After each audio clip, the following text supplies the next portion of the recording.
A holiday ham seems pretty simple, but there are a lot of pitfalls to this centerpiece. From drowning it in too much liquid to buying the first one you set eyes on in the supermarket, these are the worst mistakes you can make when cooking a ham.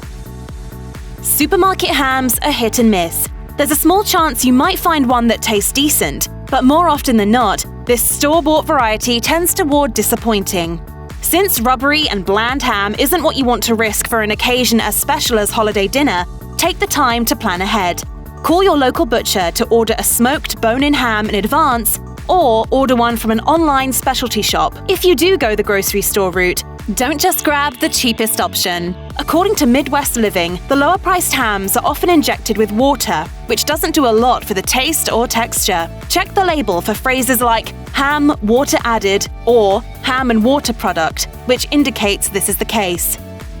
While choosing a boneless ham seems more convenient for pre-cooking prep, opt for bone-in for better tasting results. The bone helps give the meat more depth of flavor during cooking and makes for a more dramatic presentation come serving time. There's also the added benefit of being able to choose the leftover bone to flavor broths, soups, and braises in the future. For the best of both worlds, Taste of Home recommends a semi-boneless ham. The shank bone is removed, but the leg bone is still there. This means it's easier to carve, but still retains all that tasty flavor. Please, sir, I want some more. Don't underestimate how much you and your family can devour when it comes to a delicious ham. Since everyone has probably been smelling your ham cook for hours and arrived at the table ready to feast, expect to prepare about 3/4 of a pound of bone-in ham per person, according to Martha Stewart.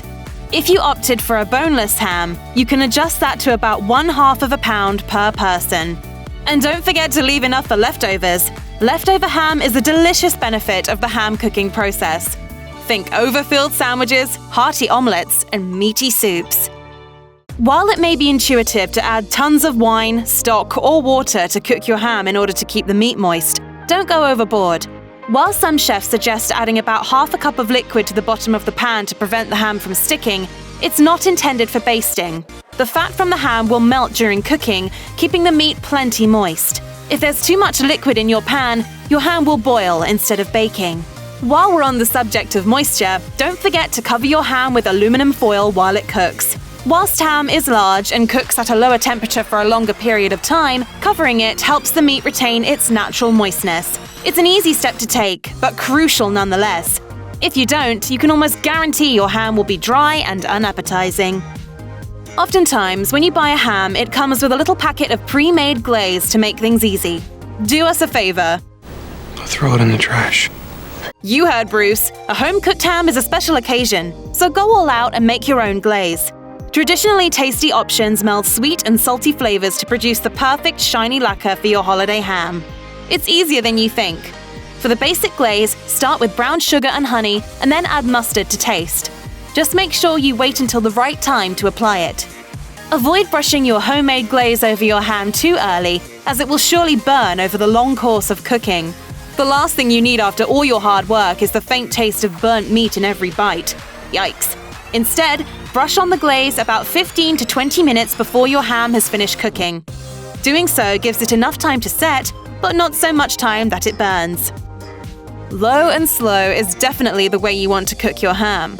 Well, for most of the time at least. While you want the meat to heat through evenly at a low oven temperature over a long period, you still want the glaze you brushed on to caramelize, bubble, and harden to become shiny.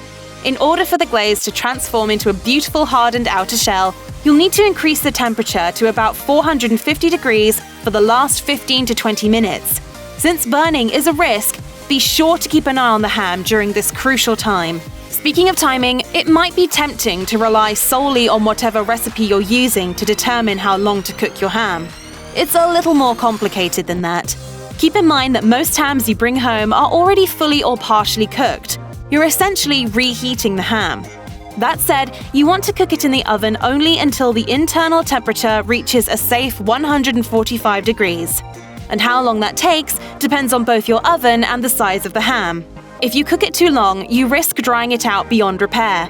Insert the thermometer into the meat near the bone a few minutes before the recipe indicates. You should remove the ham from the oven when the thermometer shows an internal temp of about 140 degrees, since the meat will continue to cook outside the oven.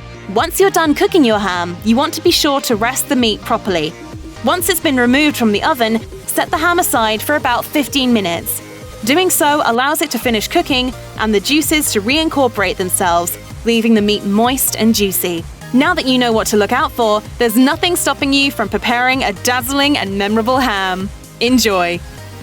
Check out one of our newest videos right here. Plus, even more MASH videos about your favorite food prep techniques are coming soon. Subscribe to our YouTube channel and hit the bell so you don't miss a single one.